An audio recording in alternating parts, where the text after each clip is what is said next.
Hey everybody, I'm Chef Tom with atbbq.com, and today I want to walk you through how to smoke a whole brisket on a pellet grill.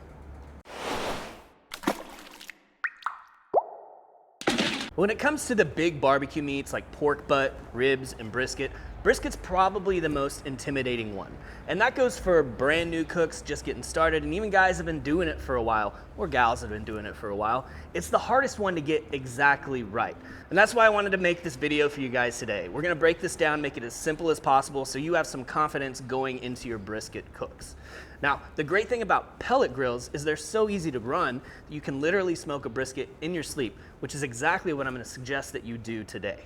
So we're gonna walk through the whole process from trimming and seasoning, putting that brisket on overnight, super low and slow, finishing it the next day so it's rested and ready to eat that next afternoon. Let's get into it. So here we have our whole brisket. This is a prime brisket from Creekstone Farms. Fantastic quality on these. What we have here is two muscles. We've got the flat muscle that sits underneath down here, and that's where you get your slices out of typically. And then you've got your point muscle, which is your fatty meat that sits over the top. Now, I like to have a little bit of a fat cap over the leaner meat, but I'll take most of this fat off of the really fatty meat on top because that intramuscular fat's all the fat we really need, and I want to be able to season every bit of meat. So we're gonna start by trimming down some of this fat off of the point. We're gonna leave some on top of the flat. We're gonna get rid of some of this nasty gray sides, just clean this up a little bit. So I'll usually take just a strip off the side. You're not losing much meat, but you're getting rid of that ugly gray meat that was underneath there. It'll also give you a nice visual of where we're trimming.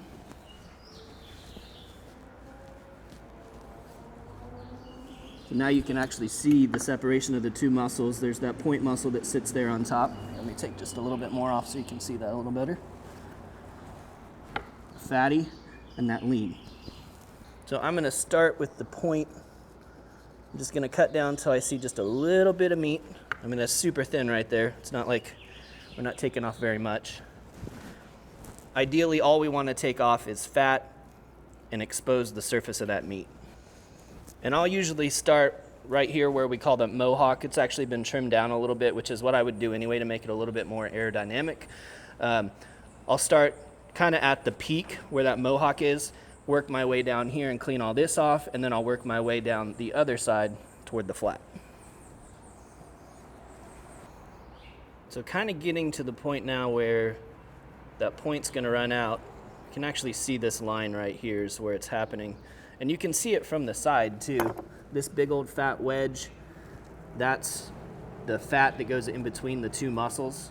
So that's kind of where we know we can stop taking all of the fat off and then start just actually trimming this down to about 1/4 of an inch.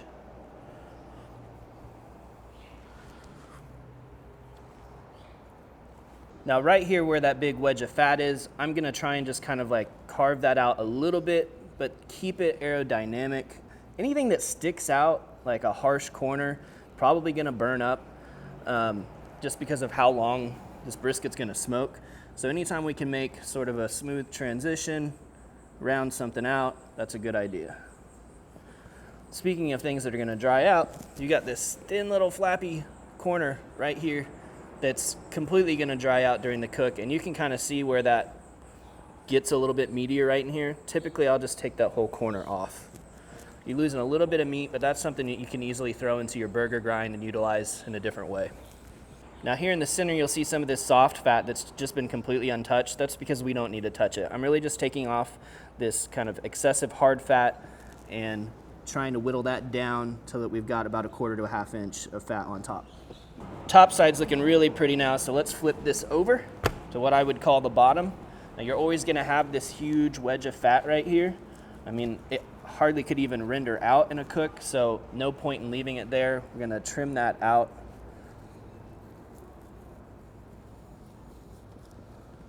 Taking as little meat as possible with us, but yeah, that's just one big wedge of fat. There's no meat in the middle of that. And again, just kind of round this out so we don't have any edges protruding that are gonna burn up. And then as far as the surface fat, if it's really hard or excessive, I'll take it off, but honestly, you don't have to go through the process of taking all of this little bit of fat off. It's really just about presentation. It's gonna eat just fine. You can kind of get a better look at that wedge of fat This is what we're called the mohawk. This is that wedge of fat that sits underneath it. If I can trim some of that out of it, I will, while also keeping everything nice and aerodynamic. So this is trimmed up, it's looking really pretty. Let's go ahead and get it seasoned. So first thing you want to do with your seasoning process is get a little bit of a binder. And it doesn't really matter too much what it is. I'm going to use the Meat Mitch white barbecue sauce just because I like this. It needs to be something that's kind of low sugar because you don't want to add a bunch of sugar to this that's then going to burn onto the brisket during a long smoke. This sauce obviously is mayo based, but it's also got some horseradish and some tanginess to it. Not a lot of that's going to shine through when you actually taste the finished product. You could use oil, you could use mustard, you could use sriracha, any number of things that just will allow that rub to stick to the meat a little bit better. Now for seasonings, we're going to do a little bit of Kansas City meets Texas here. We're using the bovine bold from Plowboys, which is a great Kansas City barbecue seasoning, especially for beef. It's got a little bit of sweetness to it, but it's not overpowering. I don't like a lot of sweetness on brisket personally. But this is the finer of the two rubs, so it's going to go down first. And then we've got the Lone Star brisket rub that I created for Cattleman's Grill that's going to go on top of it. And that's going to give you some big, chunky, savory notes, salt, pepper, garlic, celery seed. Just going to make sure I don't miss the sides here.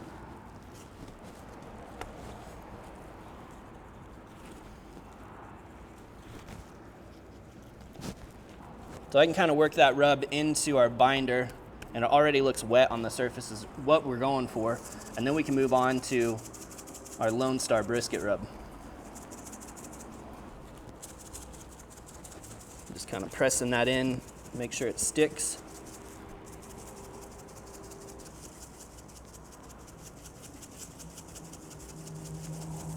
Get good coverage all the way across. Go ahead and flip it and get the top side now. I just hit this one more time. This white sauce is actually pretty good for dipping your finished brisket in too. Worth picking it up just for that. Typically the way I do this is I'm gonna come home from work, I'm gonna spend the evening with the family, get the kids into bed.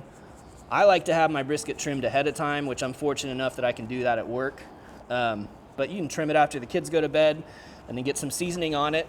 Go fire up the grill. You're gonna start it low and slow, 190 degrees, so it can go all night long without overcooking. And we'll go over all that again as we get ourselves over to the grill. I'm just kind of giving you guys a roadmap of where we're heading. So then once I've got this thing on, 10:30 at night, I'm gonna go to bed, get a good 8 hours of sleep, wake up in the morning, and it'll be sitting pretty, ready to turn the temp up. But today we're cooking on the Yoder Smokers YS640S pellet grill. It's running hickory pellets right now, and the temperature is set to 190 degrees. So again, the whole game plan is late at night before you go to bed, you're gonna throw this on at 190, knowing that a brisket needs to cook to about 205 to finish. There's no way it can overcook. You can let this thing sit in here for 10 hours. It's gonna be totally fine. It's gonna come up to temperature 140-ish in the morning, 150-ish. Depending on when you get up, it doesn't matter. You can let it sit there, you're gonna be fine. Enjoy your sleep. Now the great thing about pellet grills is the lower you run them, the more smoke you get out of them. So not only are you getting this done and getting a sleep in, you're also going to get even more smoke on your brisket than if you were to cook it in say 8 hours at a higher temperature.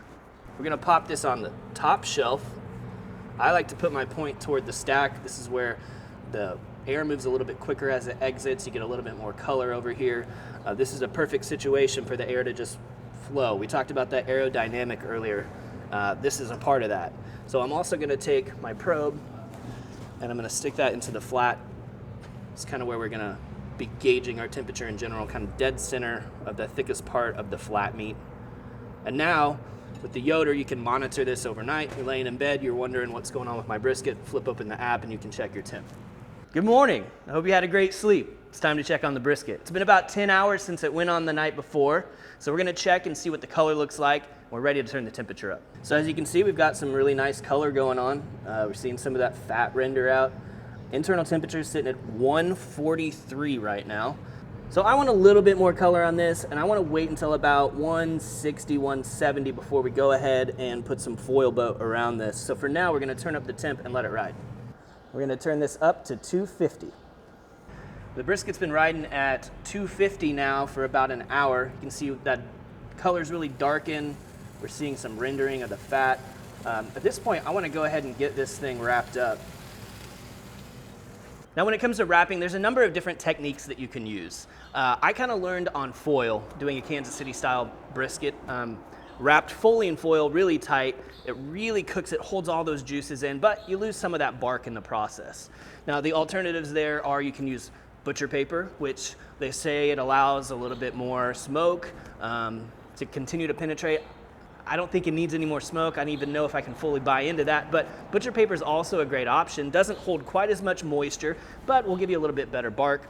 Or what we're gonna do today is the foil boat, which has really become my go-to when it comes to cooking briskets for myself, for my family, the way I like to eat briskets. So let's go ahead and jump into this foil boat. I've got 2 good-sized sheets of foil, heavy-duty foil, because I want to make sure that we don't break or rip the foil, tear the foil.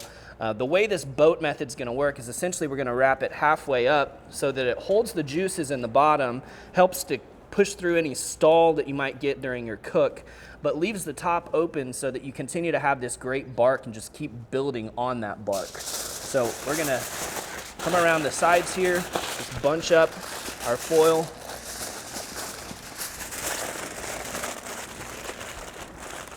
Gonna make sure that I've kind of got these edges protected. And now if you're working with a lesser brisket, maybe you're worried that it's not gonna be juicy enough, it wouldn't be a terrible idea to go ahead and put some beef tallow over the top or maybe put a little beef stock in the bottom.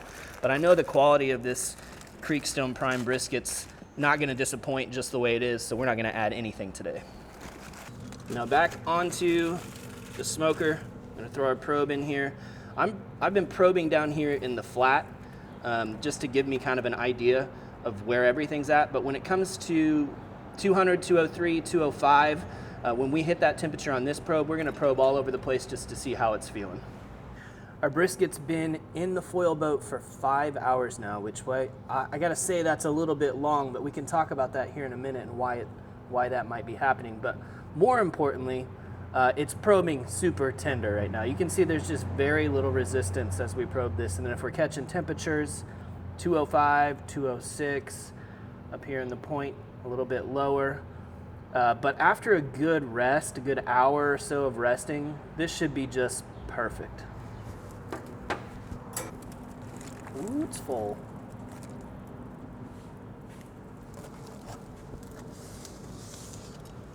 So I mentioned resting. It's a really important part of your brisket cook. You don't want to just pull this thing out and slice into it right off the bat. It needs some time for all those juices to redistribute, and honestly, as it kind of like solidifies up a little bit more, the texture gets just right. So I'd say bare minimum 1 hour, and you're gonna want to do it in a space where it can kind of hold its heat and cool down gently.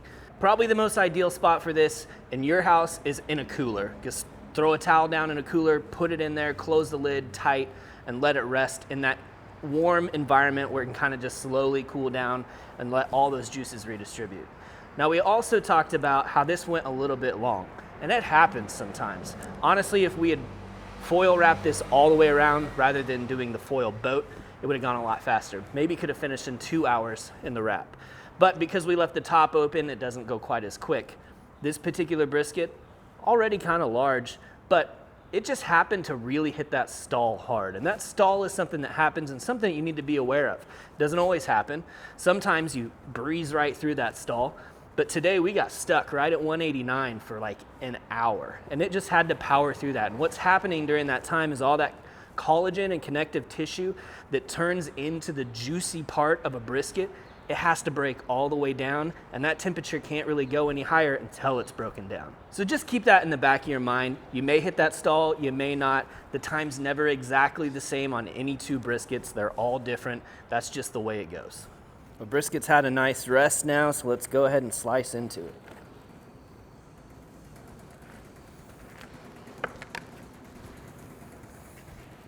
So we're kind of gonna divide this in half so that we can slice the lean meat in one direction and the fatty meat in the other because their muscle fibers run in different directions. So we'll go ahead and take this right down the middle for now and take a look inside. I'd say it's juicy. Beautiful smoke ring. Yeah, looks real nice. Look at that, even your lean meat, look at that juice just flowing through it. No injection or anything. That's just the magic of cooking a brisket whole. We'll go ahead and start slicing into this thing. We're gonna go across the grain. So if you're doing this for the first time, you're gonna flip it over. You're gonna look at which direction that grain is running. It's all going this direction, which means we're gonna cut it in the opposite direction.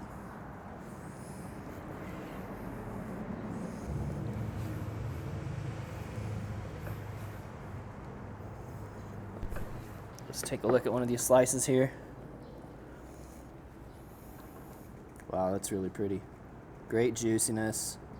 It's a little bit overdone. It's gonna pull apart just a little bit easier than I'd like, but that's okay. Still gonna taste great, still gonna eat great. So now on the fatty end, we're gonna slice in the opposite direction, but once again, we can see these fibers, the grains of the meat running this direction, so we're gonna go in the opposite direction.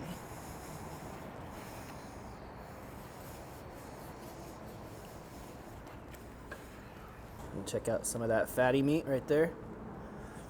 Obviously all that fat in the middle that goes in between the lean and the fatty, but right up here, these are some of my favorite bites.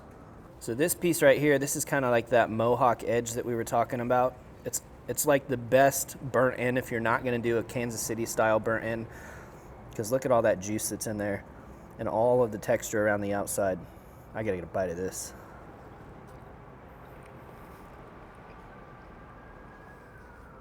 There's just happiness right there. A little bite of happiness. It's fatty, it's smoky, it's got fantastic texture on the outside. Thanks to that foil boat method, we didn't lose any bark in the process. And then the flavors. There's no overwhelming sweetness to this, which is exactly what I like when it comes to brisket. A little bit of sugar in that bovine bold, but we topped it off with that Texas Lone Star. Great combination of savory flavors there. Fantastic bite of barbecue. Well, thank you guys so much for watching. Be sure to check out atbbq.com for all the products featured in today's video. If you enjoy the recipe, hit that subscribe button. And if you have any questions or comments or there's anything you'd like to see me cook, let me know in the comment section down below, and let's be good to one another. For more recipes, tips, and techniques, head over to atbbq.com/thesauce. All things barbecue, where barbecue legends are made.